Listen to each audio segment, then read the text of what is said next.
चर्चा करो भैया चर्चा करो भैया चर्चा करो भैया चर्चा करो आदि गुरु महादेव के चर्चा करो आदि गुरु महादेव के चर्चा करो हे दीदी चर्चा करो हे दीदी चर्चा करो हे दीदी चर्चा करो हे जगत गुरु महादेव के चर्चा करो हे जगत गुरु महादेव के चर्चा करो हे।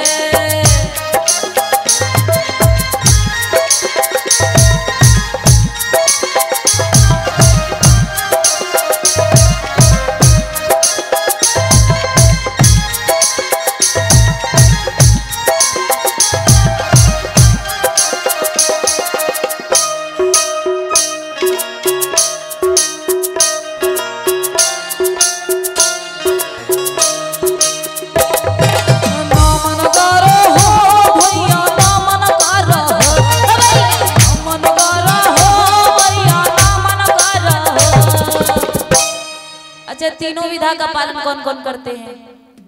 कौन कौन करते हैं? पूरे पूरे हाथों को उठाएंगे जो जो करते हैं, उठाएंगे दोनों हाथ और मिलके कहेंगे क्या कि ना मन कर है दीदी ना मन कर है दीदी